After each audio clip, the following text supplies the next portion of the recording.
बोलो श्रीमद् भागवत पुराण की जय हो।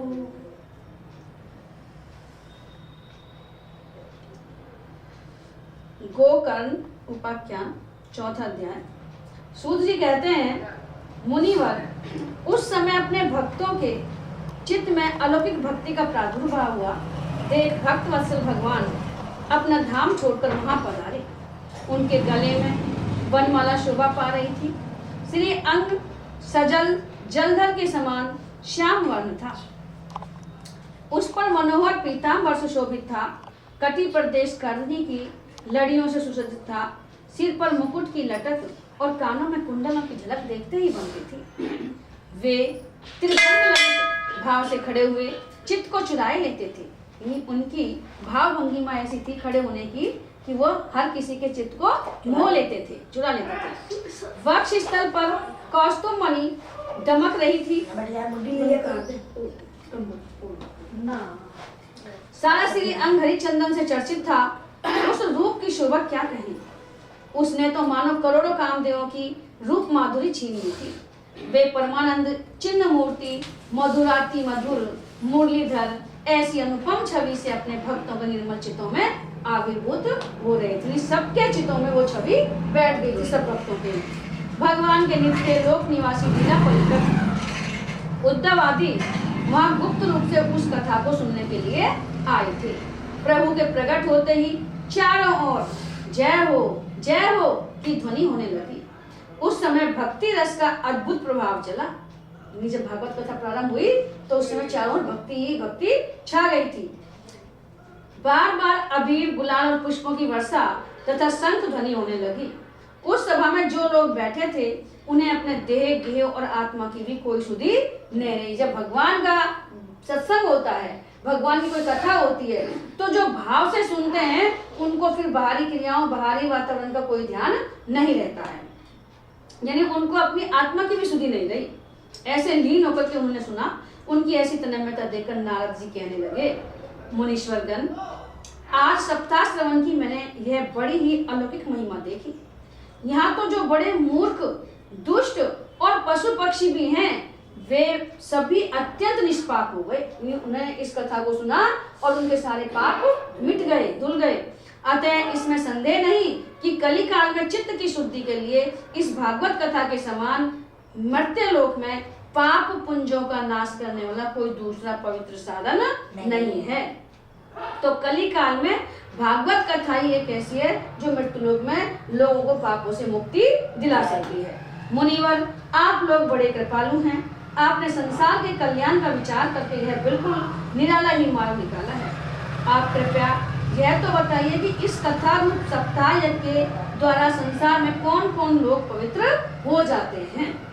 सनकादि ने कहा, जो लोग सदा तरह तरह के पाप किया करते हैं, निरंतर दुराचार में ही तत्पर रहते हैं और उल्टे मार्गों से चलते हैं, तथा जो क्रोधाग्नि से जलते रहने वाले कुटिल और कामपरायण हैं, वे सभी इस कलयुग में सप्ताह यज्ञ से पवित्र हो जाते हैं। यानी जो पापी हैं, कामी हैं, और अगर वो 7 दिन भागवत कथा सुन लें पूरी तो वो उनके पाप नष्ट हो जाते हैं। जो सत्य से च्युत, माता पिता की निंदा करने वाले, तृष्णा के मारे व्याकुल, आश्रम धर्म से रहित, दंभी, दूसरों की उन्नति देखकर कुड़ने वाले और दूसरों को दुख देने वाले हैं, वे भी कलयुग में सप्ताह यज्ञ से पवित्र हो जाते हैं। जो मदिरापान, ब्रह्महत्या, सुवर्ण की चोरी, गुरु स्त्री दमन और विश्वासघात, ये 5 महापाप करने वाले, छल छदमपरायण, क्रूर, पिशाचों के समान निर्दयी, ब्राह्मणों के धन से पुष्ट होने वाले और व्यभिचारी हैं, वे भी कलयुग में सप्ताह यज्ञ से पवित्र हो जाते हैं। जो दुष्ट आग्रह पूर्वक सर्वदा मन, वाणी और शरीर से पाप करते रहते हैं, दूसरे के धन से ही पुष्ट होते हैं तथा मलिन मन और दुष्ट हृदय वाले हैं, वे भी कलयुग में सप्ताह यज्ञ से पवित्र हो जाते हैं। नारद जी, अब हम तुम्हें इस विषय में एक प्राचीन इतिहास सुनाते हैं। उसके सुनने से ही सब पाप नष्ट हो जाते हैं। पूर्व काल में तुंगभद्रा नदी के तट पर एक अनुपम नगर बसा हुआ था। वहां सभी वर्णों के लोग अपने अपने धर्मों का आचरण करते और सत्य और सत्कर्मों में ही तत्पर रहते थे। उस नगर में समस्त वेदों का विशेषज्ञ और स्रोत स्मार्त कर्मों में निपुण एक आत्मदेव नाम का ब्राह्मण रहता था। वह साक्षात दूसरे सूर्य के समान तेजस्वी था, यानी खूब धर्म कर्म करते थे तो वो तेजस्वी थे। वह धनी होने पर भी भिक्षाजीवी था, धनवान था फिर भी भिक्षा पर ही आश्रित रहता, तो ब्राह्मण का काम क्या है? भिक्षा, अन्न खाना। हाँ, उसकी प्यारी पत्नी धुंधली, कुलीन एवं सुंदरी होने पर भी सदा अपनी बात पर अड़ जाने वाली थी, यानी वो उनकी पत्नी थी, वो कैसी थी? दुष्टा थी, अपनी बात पर अड़ जाती। उसे लोगों की बात करने में सुख मिलता था, स्वभाव था क्रूर, प्राय कुछ ना कुछ बकवाद करती रहती थी, यानी फालतू बात करती रहती। गृह कार्य में निपुण थी, कृपण थी, कंजूस थी और थी झगड़ालू। आत्मदेव की जो पत्नी थी वो कंजूस थी और झगड़ालू थी। इस प्रकार ब्राह्मण दंपति प्रेम से अपने घर में रहते और विहार करते थे। उनके पास अर्थ और भोग विलास की सामग्री बहुत थी, घर द्वार भी सुंदर थे, परंतु उससे उन्हें सुख नहीं था। जब अवस्था बहुत ढल गई तब उन्हें संतान के लिए तरह तरह के पुण्य कर्म प्रारंभ किए, यानी उनके पास धन भी था, स्त्री थी, लेकिन संतान नहीं थी, तो उन्होंने संतान के लिए बहुत सारे कार्य किए, पुण्य कार्य। और वे दीन दुखियों को गौ, पृथ्वी, सुवर्ण आदि वस्त्र आदि दान करने लगे। इस प्रकार धर्म मार्ग में उन्होंने अपना आधा धन समाप्त कर दिया, तो भी उन्हें पुत्र या पुत्री किसी का भी मुख देखने को नहीं मिला। इसलिए अब वह ब्राह्मण बहुत ही चिंता तो रहने लगा कि मेरे पास में धन है, सब है, लेकिन मेरे कोई पुत्र नहीं है, क्या उपाय किया जाए। एक दिन वह ब्राह्मण देवता बहुत दुखी होकर घर से निकलकर वन को चल दिया। दोपहर के समय उसे प्यास लगी, इसलिए वह एक तालाब पर आया। संतान के अभाव के दुख ने उसके शरीर को बहुत सुखा दिया, यानी अंदर अंदर वो उठता था कि मेरे औलाद नहीं है, इसलिए थक जाने के कारण जल पीकर वह वहीं बैठ गया। 2 घड़ी बीतने पर वहां एक सन्यासी महात्मा, ये सब भगवान की ही लीला होती है, वही कराते हैं, तो वहां पर एक सन्यासी महात्मा आए। जब ब्राह्मण देवता ने देखा कि वे जल पी चुके हैं तब वह उनके पास गया और चरणों में नमस्कार करने के बाद सामने खड़े होकर लंबी लंबी सांसें लेने लगा। सन्यासी ने पूछा, या घीसा कर जो बीच में अगरबत्ती का वास है। सन्यासी ने पूछा, कहो ब्राह्मण देवता, रोते क्यों हो? ऐसी तुम्हें क्या भारी चिंता है? तुम जल्दी ही मुझे अपने दुख का कारण बताओ। ब्राह्मण ने कहा, महाराज, मैं अपने पूर्व जन्म के पापों से संचित दुख का क्या वर्णन करूं? अब मेरे लिए पितर मेरे द्वारा दी हुई जलांजलि के जल को अपनी चिंता जनित सांस से कुछ गर्म करके पीते हैं। देवता और ब्राह्मण मेरा दिया हुआ प्रसन्न मन से स्वीकार नहीं करते। संतान के लिए मैं इतना दुखी हो गया हूँ कि मुझे सब सुना ही सुना दिखाई देता है। मैं प्राण त्यागने के लिए आया हूँ। संतानहीन जीवन को धिक्कार है, संतानहीन गृह को धिक्कार है, और संतानहीन धन को धिक्कार है, और संतानहीन कुल को धिक्कार है। मतलब संतान की सारी चीज बेकार है। मतलब मैं जिस गाय को पालता हूँ वह भी सर्वथा बांझ हो जाती है, लेकिन गाय पालते वो भी पुत्र उत्पन्न नहीं करती है। जो पेड़ लगाता हूँ उस पर भी फल फूल नहीं लगते हैं। मेरे घर में जो फल आता है वह भी बहुत जल्दी सड़ जाता है। जब मैं ऐसा अभागा और पुत्रहीन हूँ तो फिर इस जीवन को ही रखकर मुझे क्या करना है? इससे अच्छा है मैं मर ही जाऊं। यूं कहकर वह ब्राह्मण दुख से व्याकुल हो उन सन्यासी महात्मा के पास फूट फूट कर रोने लगा।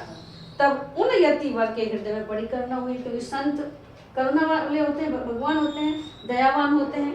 तो पहले मतलब बहुत साल में बच्चा हो जाता है, मतलब जैसे 50-60 के संत भी बच्चा हो जाता है ना शादी बाद। वे योग निष्ठ थे, सतयुग था ना जब, अब ये समझ के राम जी लक्ष्मण चौथापन में तो यहाँ है। हाँ, बड़ा टाइम एज भी तो ज्यादा ही, अब ये टाइम एज ही ज्यादा है। वे योग निष्ठ थे, उन्होंने उसके ललाट की रेखाएं देखकर सारा वृत्तांत जान लिया और फिर उसे विस्तार पूर्वक कहने लगे।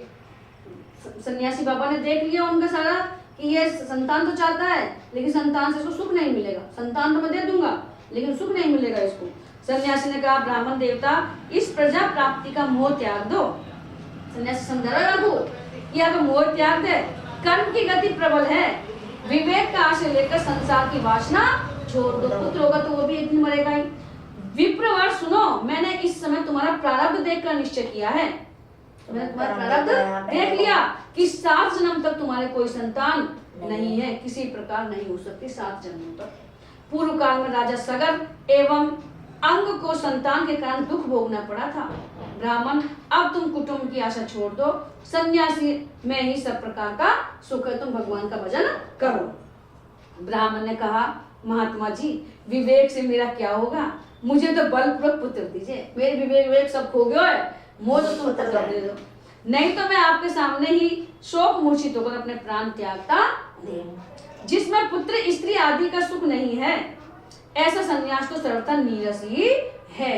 यानी अपन सांसारिक सुख में बेटा पुत्र पत्नी सब, तो कह रहा है कि जिसमें पुत्र का सुख नहीं है तो संसार कैसा है, नीरस है, बेकार है। लोक में सरस तो पुत्र पौत्र आदि से भरा पूरा गृहस्थ आश्रम ही है, ब्याह हो रहा है, शादी हो रहा है, जन्म हो रहा है, मरण हो रहा है, सब चीज चलती है।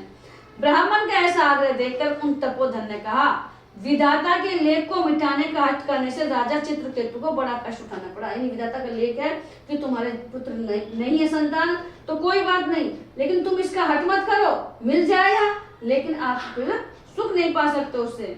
इसलिए देव जिसके उद्योग को कुचल देता है, उस पुरुष के समान तुम्हें भी पुत्र से सुख नहीं मिल सकेगा। यानी देव ने तुमको ना दियो, अब तुम हट कर रहा हो, तुमको मिल भी जाएगा तो तुमको सुख नहीं मिलेगा।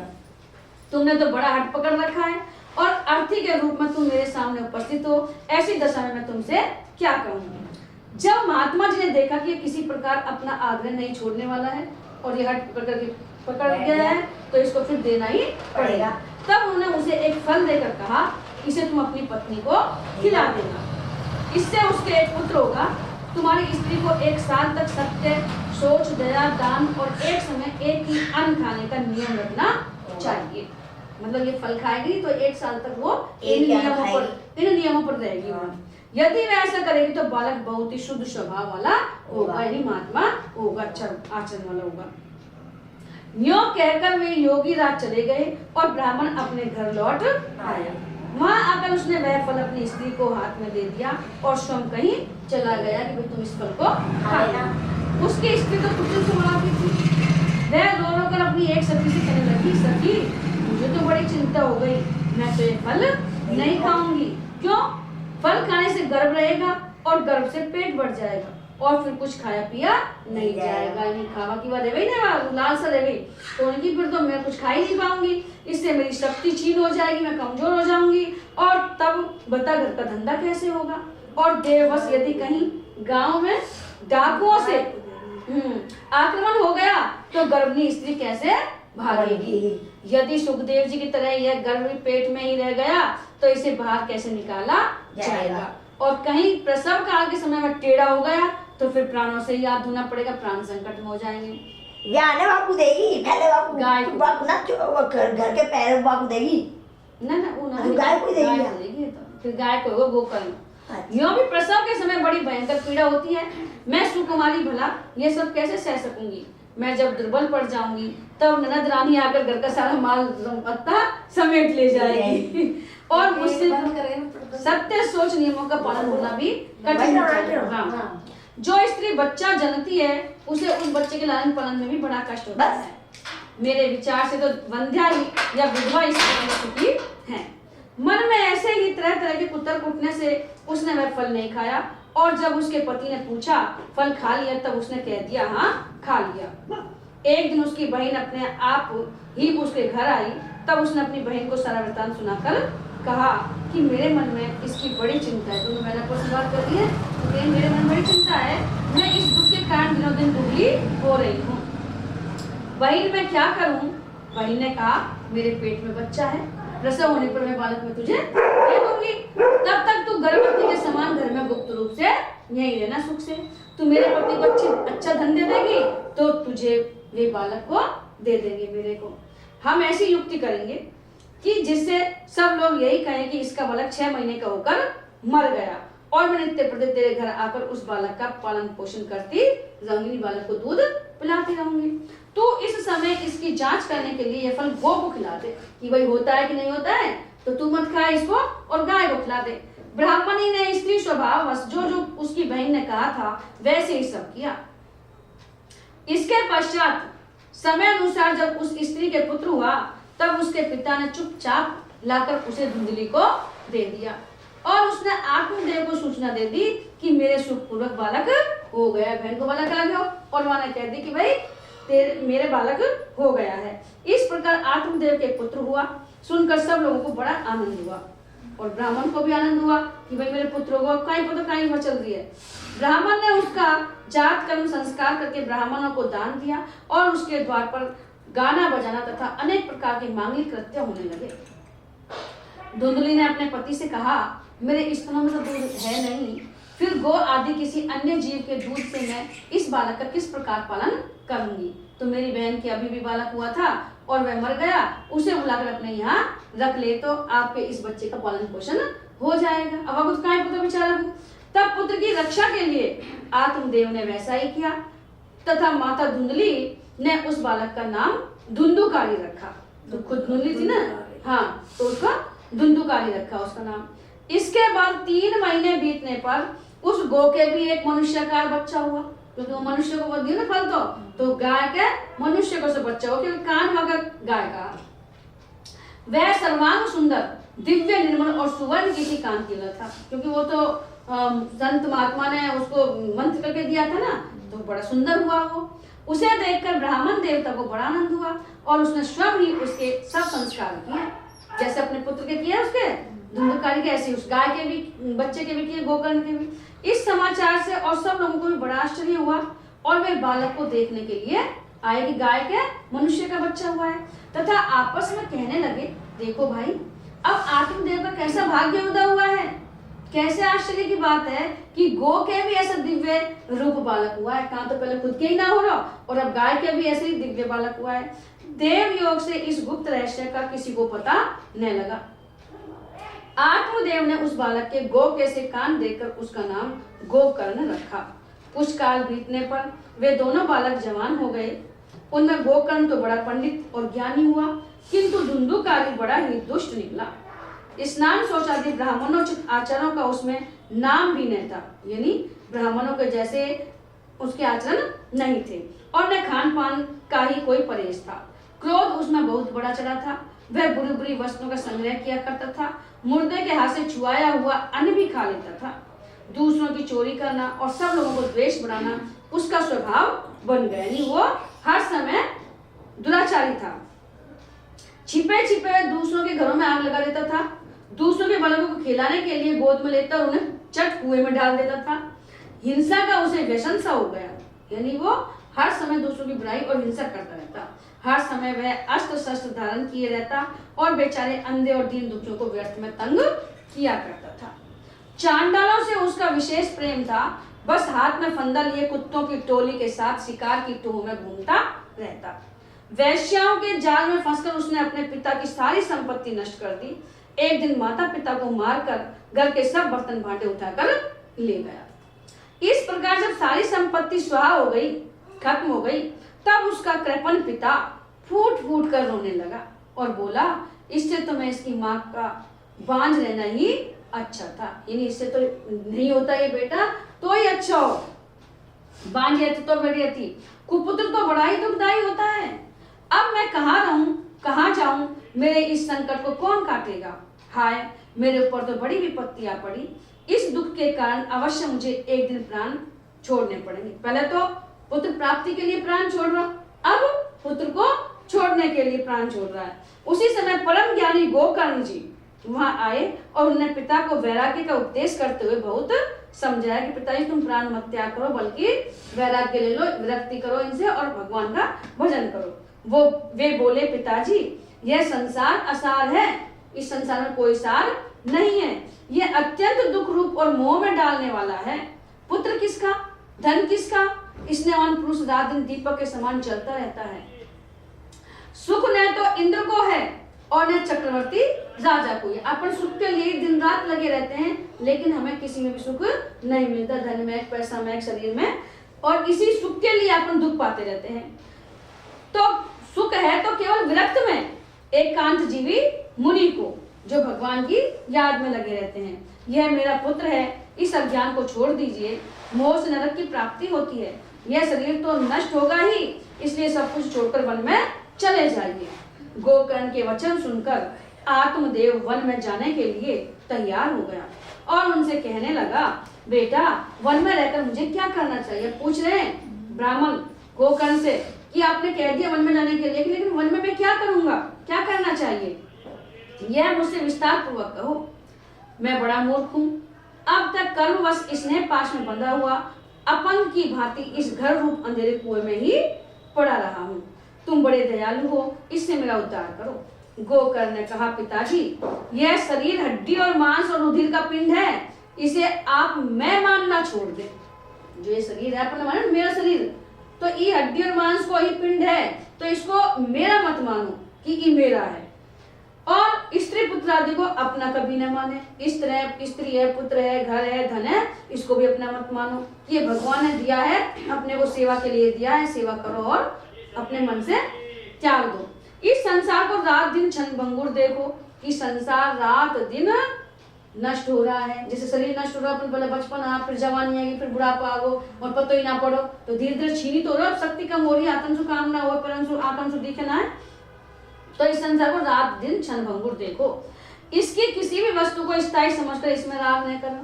ये संसार जो हमारी इंद्रियों से जो दिख रहा है वो स्थायी नहीं है, एक न एक दिन नष्ट होने वाला है, नश्वर है।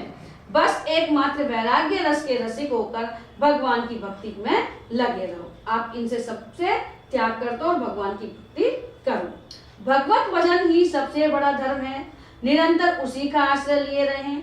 अन्य सब प्रकार के लौकिक धर्मों से मुख मोड़ लो। यानी लौकिक जो धर्म है, कार्य है, इनको त्याग दो और केवल अपने मन से भगवान का भजन करो। सदा साधुजनों की सेवा करें, भोगों की लालसा को पास न फटकने दें तथा जल्दी से जल्दी दूसरों के गुण दोषों का विचार करना छोड़कर एकमात्र भगवत सेवा और भगवान की कथाओं के रस का ही पान करें। ये गोकर्ण जी अपने पिताजी आत्मदेव ब्राह्मण को बता रहे हैं। इस प्रकार पुत्र की वाणी से प्रभावित होकर आत्मदेव ने घर छोड़ दिया और वन की यात्रा की। यद्यपि उसकी आयु उस समय 60 वर्ष की हो चुकी थी, फिर भी बुद्धि में पूरी दृढ़ता थी। वहां रात दिन भगवान की सेवा पूजा करने से और नियम पूर्वक भागवत के 10वें स्कंद का पाठ करने से उसने भगवान श्री कृष्ण चंद्र को प्राप्त कर लिया। 60 वर्ष की उम्र में भी उन्होंने इतना भजन किया कि उन्होंने भगवान को प्राप्त कर लिया। लगन होनी चाहिए, दृढ़ आस्था। 5वां अध्याय शुरू। धुंधुकारी को प्रेत योनि की प्राप्ति और उससे उद्धार। सूत जी कहते हैं, शौनक जी, पिता के वन चले जाने पर एक धुंधुकारी अपनी माता को बहुत पीटा और एक दिन धुंधुकारी ने अपनी माता को बहुत पीटा और कहा, बता धन कहाँ रखा है, नहीं तो अभी तेरी जलती हुई लकड़ी से खबर दूंगा। अपनी माँ से कह रहा है वो धुंधुकारी बेटा है। उसकी इस धमकी से डरकर और पुत्र के उपद्रव से दुखी होकर वह रात्रि के समय कुएं में जा गिरी।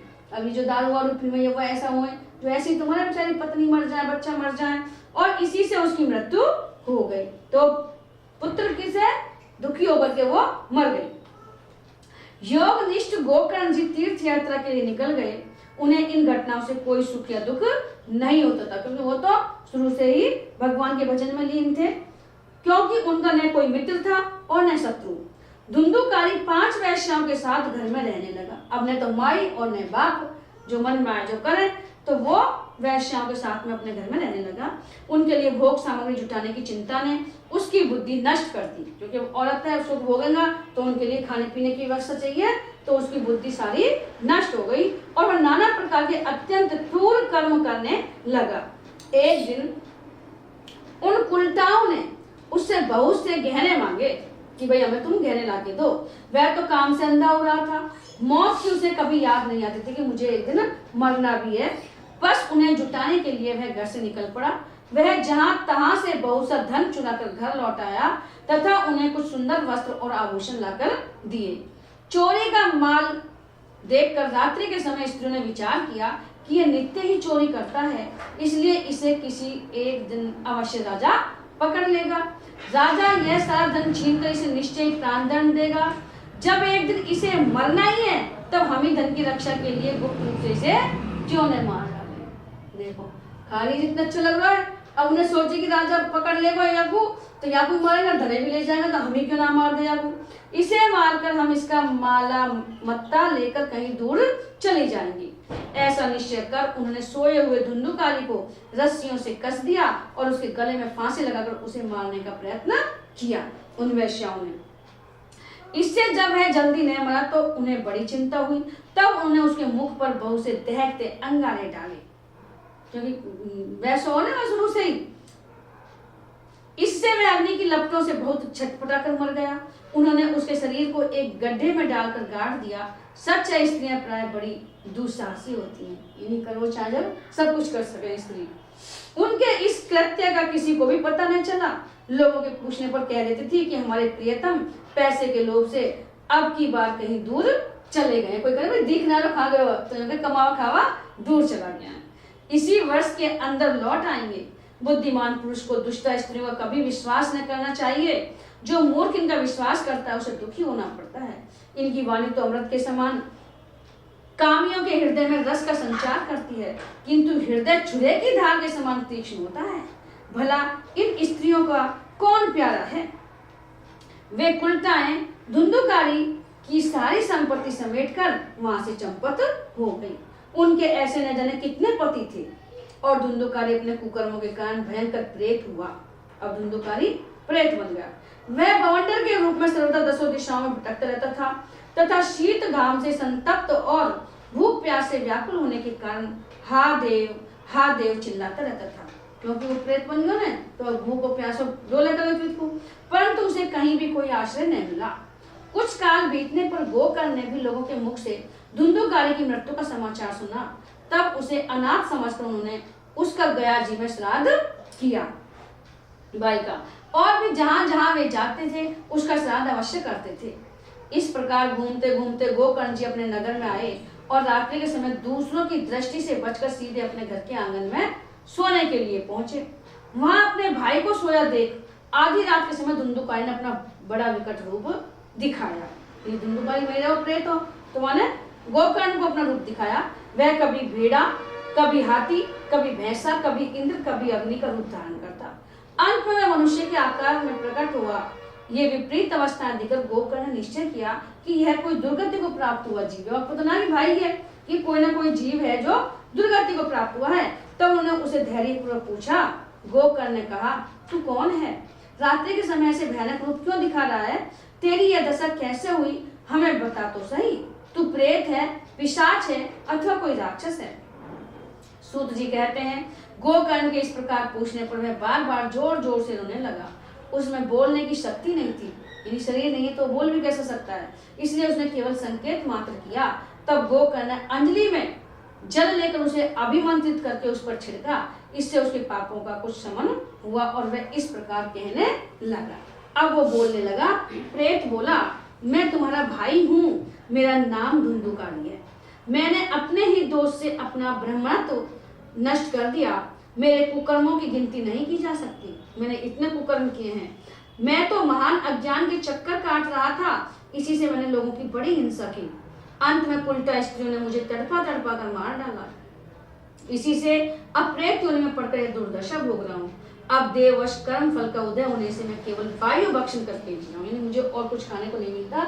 जो ये है ना प्रेत वगैरह, ये वायु भक्षण, जब तो मावा शरीर पर भोग लगा है बहुत सा, वायु भक्षण करके जी रहा हूँ। भाई तुम दया के समुद्र हो, अब किसी प्रकार जल्दी ही मुझे इस योनि से छुड़ाओ।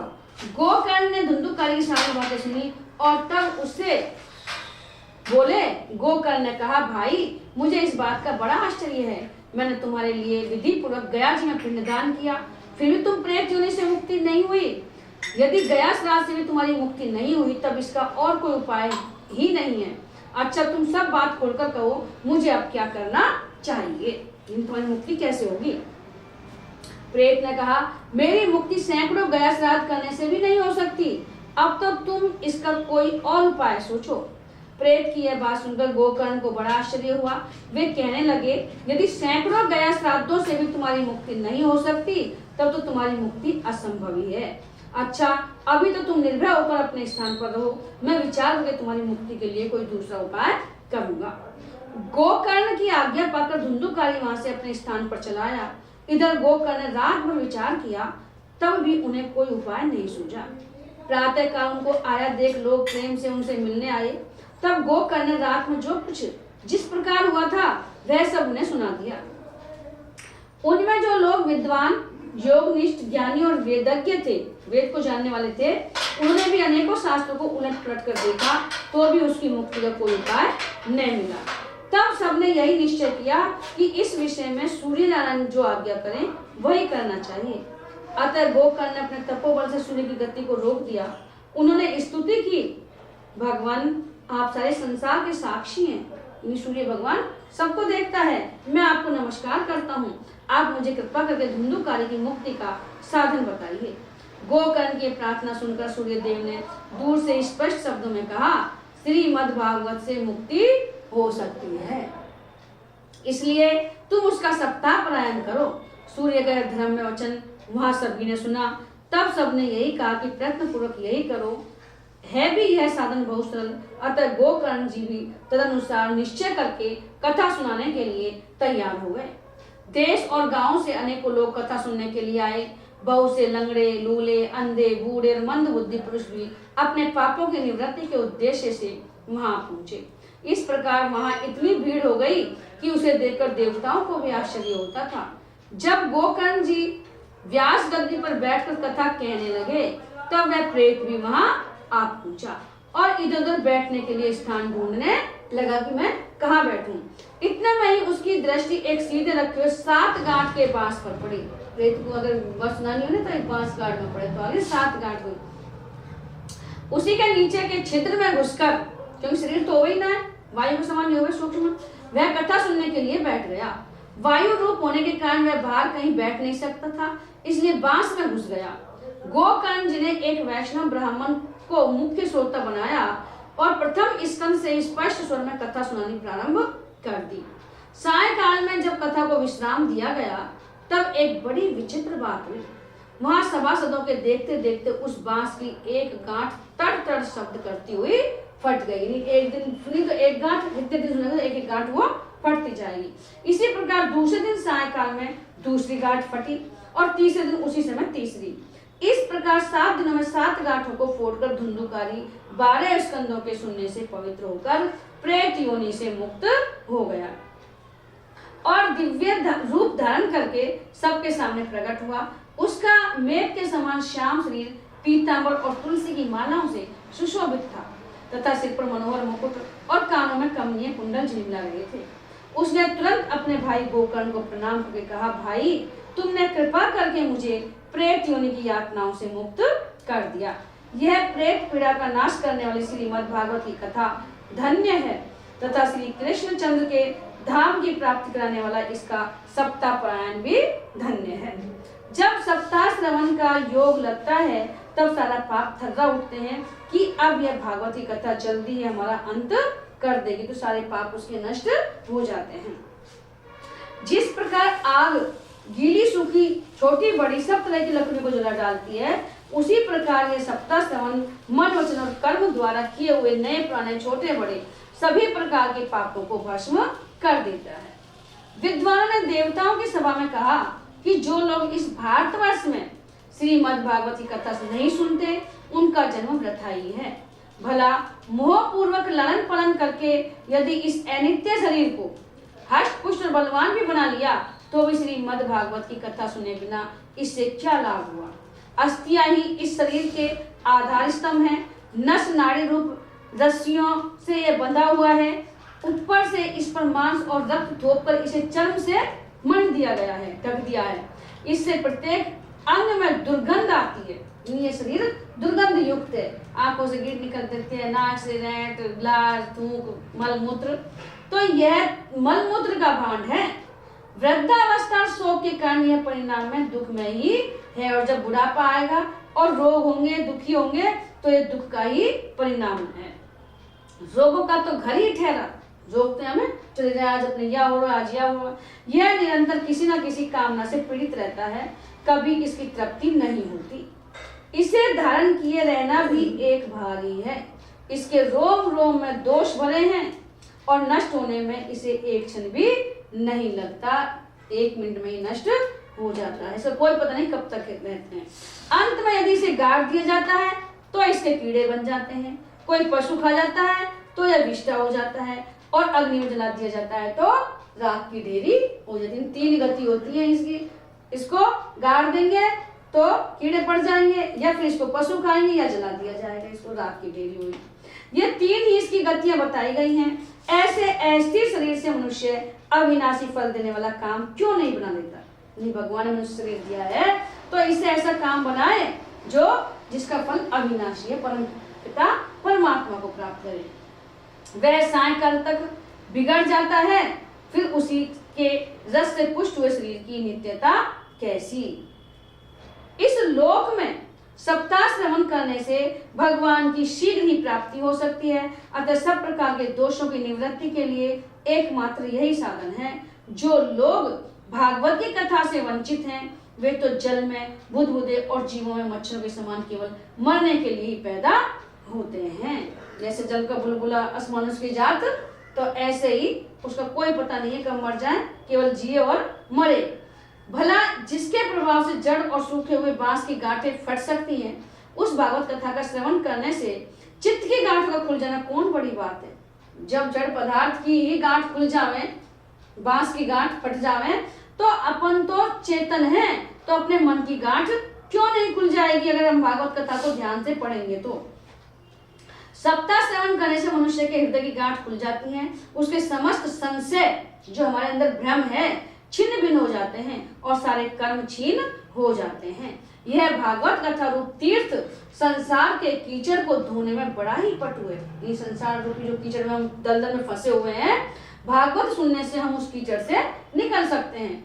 विद्वानों का कथन है कि जब यह हृदय में स्थित हो जाता है तब मनुष्य की मुक्ति निश्चित ही समझनी चाहिए। नहीं, हम ध्यान से अगर भागवत कथा को सुनेंगे पढ़ेंगे तो वो हमारे हृदय में बात बैठ जाएगी और हम इस संसार से मुक्ति प्राप्त कर सकते हैं। जिस समय धुंधुकारी ये सब बातें कह रहा था, जिसके लिए वैकुंठवासी पार्षदों के सहित एक विमान उतरा, उससे सब और मंडलाकार प्रकाश फैल रहा था। सब लोगों के सामने ही धुंधुकारी उस विमान पर चढ़ गया। तब उस विमान पर आए हुए पार्षदों को देखकर उनसे गोकर्ण ने यह बात कही। गोकर्ण ने पूछा, भगवान के प्रिय पार्षदों, यहाँ तो हमारे अनेकों शुद्ध हृदय श्रोतागण हैं, उन सब के लिए आप लोग एक साथ बहुत से विमान क्यों नहीं लाए? हम देखते हैं कि सभी ने समान रूप से कथा सुनी है, फिर फल में इस प्रकार का भेद क्यों हुआ यह बताइए। कि सबने सुनी है समान रूप से, आप इसके लिए विमान लेके आए, औरों के लिए विमान क्यों नहीं लेके आए? भगवान के सेवकों ने कहा, हे मानद, इस फल भेद का कारण इनके श्रवण का भेद ही है। यानी सुना तो सब रहे, लेकिन कोई कैसे सुन रहा है, कोई कैसे, सुनने वाले सब अलग अलग तरीके से सुन रहे हैं। यह ठीक है कि श्रवण तो सबने समान रूप से ही किया है, किंतु इसके जैसा मनन नहीं किया जैसा प्रेत ने किया था। इसी से एक साथ भजन करने पर भी उसके फल में भेद रहता है। अपन 10-5 एक साथ बैठा हुआ है और भजन कर रहा है, लेकिन कोई को कैसा फल मिले, कोई को कैसा मिले, तो वो अपने आंतरिक जो भाव है ना, उनसे भगवान को पता रहता है। इस प्रेत ने 7 दिनों तक निराहार रहकर श्रवण किया था तथा सुने हुए विषय का स्थिर चित्त से खूब मनन निधि ध्यान भी करता रहता था। जो बात सुनी है और उनको मनन करना, चिंतन करना। जो ज्ञान दृढ़ नहीं होता वह व्यर्थ हो जाता है। जैसे हमें बताइए कि शरीर है जो मल मूत्र का भांड है, ये है, तो इनको अपन अगर चिंतन करें, मनन करें, वास्तव में सही बात है, इससे मोह क्यों किया जाए, तो दिमाग में अपने थोड़ी बहुत बैठ जाए, तो चिंतन मनन करते थे। इसी प्रकार ध्यान न देने से श्रवण का, संदेह से मंत्र का, अगर कोई बात बता रहा है अपन ध्यान से नहीं सुने तो उसका, संदेह से मंत्र, कोई मंत्र दिया उसमें अपन को संदेह है कि सही होगा कि नहीं होगा, और चित्त के इधर उधर भटकते रहने से जब का भी कोई फल नहीं होता और अपना मन, अपन को जब भी ज्यादा लाभ न मिले, क्योंकि अपना मन लगा रहता है घर गृहस्थी के कामों में, ये करना है वो करना है, वो आगो का वो गयो का, तो इनसे फल जितना मिलना चाहिए उतना नहीं मिल पाता। और जो संत महामुनि है उनका ध्यान एकाग्रचित रहता है, उन्हें भारी मतलब क्रियाओं से मतलब नहीं रहता, वो आंतरिक रूप से करते हैं, उनको फल मिलता है पूरा। वैष्णवहीन देश, अपात्र को कराया हुआ श्राद्ध का भोजन, अश्रोतियों को दिया हुआ दान और आचारहीन कुल, इन सब का नाश हो जाता है। गुरु वचनों में विश्वास, दीनता का भाव, मन के दोषों पर विजय और कथा में चित्त की एकाग्रता, इत्यादि नियमों का यदि पालन किया जाए तो श्रवण का यथार्थ फल मिलता है। यदि ये श्रोता फिर से श्रीमद् भागवत की कथा सुने तो निश्चय ही सबको वैकुंठ की प्राप्ति होगी। और गोकर्ण जी आपको तो भगवान स्वयं आकर गोलोक धाम ले जाएंगे। यूं कहकर वे सब पार्षद हरि कीर्तन करते हुए वैकुंठ लोक को चले गए। श्रावण मास में गोकर्ण जी ने फिर उसी प्रकार सप्ताह क्रम में कथा कही और उन श्रोताओं ने उसे फिर सुना। उन श्रोताओं को फिर बुलाया, फिर सुना। नारद जी इस कथा की समाप्ति पर जो कुछ हुआ वह सुनिए। वहां भक्तों से भरे हुए विमानों के साथ भगवान प्रकट हो गए, क्योंकि उन्होंने फिर दोबारा ध्यान से सुना तो भगवान आए और उनमें भक्त भी आए साथ। सब ओर से खूब जय जयकार और नमस्कार की ध्वनियां होने लगी। जय हो जय हो। भगवान स्वयं हर्षित होकर अपने 5 जने शंख की ध्वनि करने लगे और उन्होंने गोकर्ण को हृदय से लगाकर अपने ही समान बना लिया। उन्होंने क्षण भर में ही अन्य सब श्रोताओं को भी मेघ के समान श्याम वर्ण, रेशमी, पीतांबरधारी तथा किरीट और कुंडल आदि से विभूषित कर दिया। उस गांव में कुत्ते और चांडाल पर्यंत जितने भी जीव थे वे सभी गोकर्ण जी की कृपा से विमानों पर चढ़ा लिए गए, क्योंकि वहां पर हर समय गोकर्ण जी भगवत कथा करते रहते और वो लोग सुनते थे। तो सभी जीवों को उन्होंने अपने विमान में चढ़ा लिया तथा जहां जोगी जन जाते हैं उस भगवत धाम में वे भेज दिए गए। इस प्रकार भक्त वत्सल भगवान श्री कृष्ण कथा श्रवण से प्रसन्न होकर गोकर्ण जी को साथ लेकर अपने ग्वाल बालों के प्रिय गोलोक धाम में चले गए। पूर्व काल में जैसे अयोध्यावासी भगवान श्री राम के साथ साकेत धाम, राम का कौन सा है, साकेत धाम से रहे थे, उसी प्रकार भगवान श्री कृष्ण उन सबको योगी दुर्लभ गोलोक धाम को ले गए, जिस लोक में सूर्य, चंद्रमा और सिद्धियों की भी कभी गति नहीं हो सकती, उसमें वे श्रीमद् भागवत सेवन करने से चले गए। बड़े बड़े मुनि हुए वो भी नहीं जा सकते, लेकिन उन्होंने भागवत कथा सुनी इसलिए वो भगवान के धाम गए। नारद जी सप्ताह यज्ञ के द्वारा कथा श्रवण करने से जैसा उज्जवल फल संचित होता है उसके विषय में हम आपसे क्या कहें। अजी जिन्होंने अपने कर्ण पुट से गोकर्ण जी कथा के एक अक्षर का भी पान किया था वे फिर माता के गर्भ में नहीं आए। जिस गति को लोग वायु, जल या पत्ते खाकर शरीर सुखाने से बहुत काल तक घोर तपस्या करने से और योगाभ्यास से भी नहीं पा सकते, वे सप्ताह श्रवण में सहज ही प्राप्त कर लेते हैं। अपन पे अगर जब तक यज्ञ ना होए तो सप्ताह पुराण ढंग से सुने तो उससे प्राप्त हो जाएगी। इस परम पवित्र इतिहास का पाठ चित्रकूट पर विराजमान मुनीश्वर सांडिल्य भी ब्रह्मानंद में मग्न होकर करते रहते हैं। यह कथा बड़ी ही पवित्र है। एक बार के श्रवण से ही समस्त पाप राशि को भस्म कर देती है। एक बार भी किसी ने इस भागवत कथा का रसपान कर लिया तो उसके सारे पाप पुंजों को वो भस्म कर देती है। यदि इसका श्राद्ध के समय पाठ किया जाए तो इससे पितृगण को बड़ी तृप्ति होती है और नित्य पाठ करने से मोक्ष की प्राप्ति होती है। बोलो श्री भागवत कथा की जय हो। बोलो श्री कृष्ण भगवान की जय। युगल सरकार की जय हो। सबका भला करो भगवान, सब पर दया करो भगवान, सबके कष्ट हरो भगवान, सबके पाप हरो भगवान, सबके अवगुण दूर करो भगवान, सभी को सद्गुण देओ भगवान, सबको सद्बुद्धि देओ भगवान, सब में आप रहो भगवान, सबका भला करो भगवान। प्रभु निश दिन यही है प्रार्थना का तर करुण मन की, जहाँ भी हो